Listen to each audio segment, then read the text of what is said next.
Good day everyone. Today we're going to tackle about law of human rights. Mr. Plata, intro.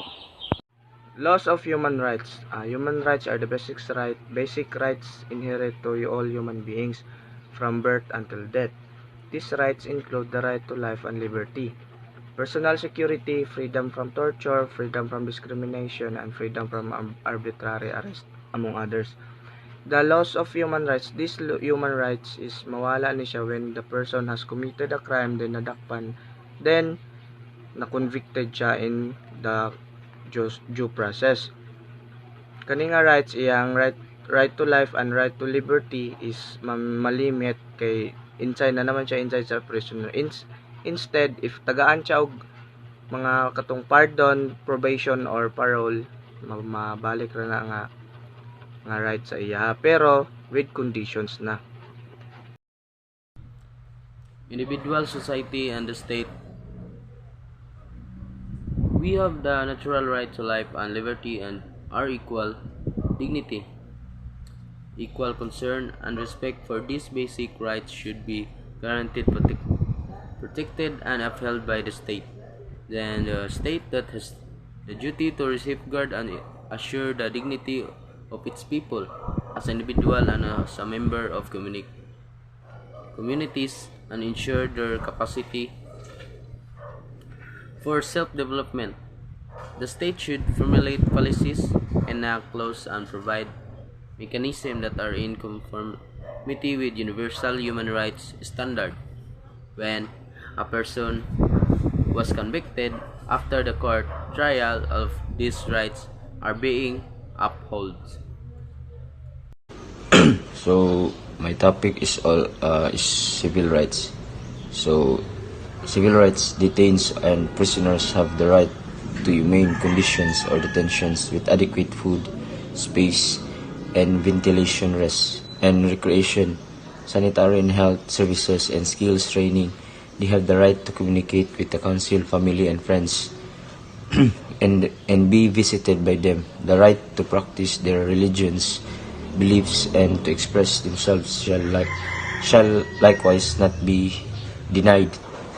The state must provide separate detention facilities and for women and children in conflict with the law. Detainees and prisoners shall be given the opportunity of correction and rehabilitation towards their reintegration into society.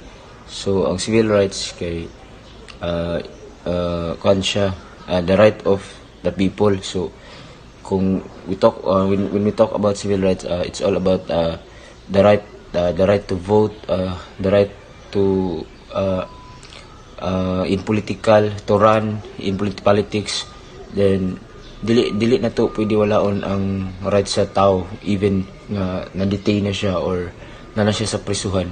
Nagyapon siya right nga mag-communicate sa iyang families, sa iyang mga relatives.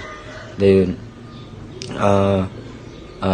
dili siya pwede na paon nimo sa iyaha ang iyang kaubuton for like sa ilang religion or sa ilang natuuhan mga nana. Din ang civil rights kay kuan po na siya, muna siyang requirements sa requirements of due process of law, and also shall be observed before, during, and after trial. The accused is presumed innocent until proven guilty and shall enjoy the right against self-incrimination, the right to an independent and competent counsel of his or her own choice, and the right to be informed of such rights. That's all. So good day. This is the continuation of the report of Mr. Kapala. So political rights. A convicted has no right in political matter in such. When there is an election, a convicted person has the right to vote. All prisoners are accompanied with jail officer or police for their safety. Also, they have a separate time and date in voting. We have the right to live in democracy and are entitled to enjoy its benefits. The right to meaningfully representation, participation, and decision making about individual and community concern should be recognized and maintained. The protection of life, liberty, and property, the upliftment of economic conditions, and the promotion of the general welfare are essential prerequisites of a truly democratic society. So we have the right to transparent, credible, competent, and impartial justice system, free from influence and corruption. Where wrongs are redressed and justice is dispensed fairly, speedily, and equitably. We must have an equal access to the court and adequate legal assistance. So, next is social and cultural rights. We have the right to enjoy the highest standard of health. The state shall ensure that its citizens shall be adequately nourished and free from hunger. The state has the obligation to establish a responsive social housing program and protect the people from unjust eviction from their homes. Protection and assistance shall be accorded marginalized families and vulnerable sectors of society. So cultural rights are human rights that aim at assuring the enjoyment of cultural and its components in condition of equality and human dignity and non-discrimination. Economic rights. We have the right to a nationalistic and independent economic policy protected from foreign domination and instruction. We have the right to a self-reliant economy based on national industrialization. We have the right to resist all forms of oppressive and unreasonable trade liberalization, to oppose the subservient management strategy, and to repudiate all foreign debts that do not benefit the people. The state, the state should develop efficient and effective debt management strategies that will benefit the people and give preferential treatment to local capital. Kita tanang kay natay rights to be protected from any foreign domination. Og natay rights to be a self-reliant economy base sa atong mga industriya og natay rights nga musukol sa all forms of oppressive. The state should develop efficient and epektibong strategy that will benefit sa mga tao ug matagaan og pagtrato sa mga local capital. Collective rights or solidarity rights. We have the right to self-determination. This right provides us with freedom and development ourselves as peoples, preserve our culture and retain our national identity. Our people shall not be coerced into assimilation nor shall force evacuation, dislocation, and displacement resulting from development aggression and other state policies should be allowed. We have the right to resist any form of political, economic, social, or cultural domination by resorting legitimate means. Kita tayong kanatay rights sa pagdesisyon para sa tuwang kagalingon ug rights to provide us with the freedom as people and rights to fight sa mga klaseng politika, ekonomiya, social or cultural domination sa paggamit sa mga bisag unsa nga mga ideya. Collective rights or solidarity rights. These rights of the society that can be enjoyed only in company with others. Examples of these are right of peaceably assemble, right of peace, right to development, right to self-determination, and right to environment. Economic, social, and cultural rights.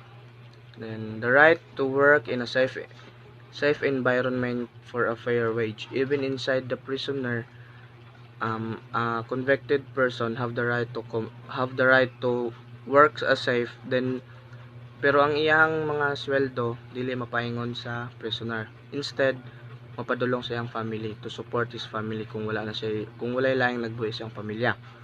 Then the right to access medical care including mental health care. Even a convicted person inside a prisoner have the right to check their own health either basin maka iyang iyang mental health basin na kuan na maka commit nun siya usab inside sa prisoner. The right to accessible education. Then we have TESDA. Even inside sa prison magtudlo na sila og mga TESDA courses or ALS. Kay para pod siguro maka gawas ng isa ka prisoner sa iyang na-serve na niya iyang sentence, pwede ra siya motrabaho. Pero di man gyud mawala na matawag nga ma-ex-convict. And we have the right nga ay na sila katungod nga motrabaho sila or magtukod sila ilahang kaugalingong mga business ginagmay mga tindahan. Then the right to adequate food, clothing, and housing.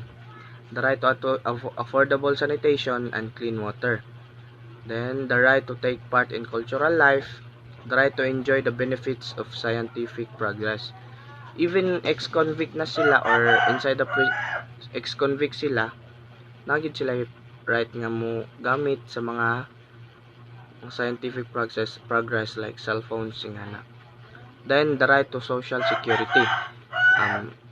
Nabalik naman sila sa community, so mabalik na pud nila nga law abiding citizen sila. Not para gyud pod dili sila mga commit balik usab og crime. The next slide is all about the civil and political rights.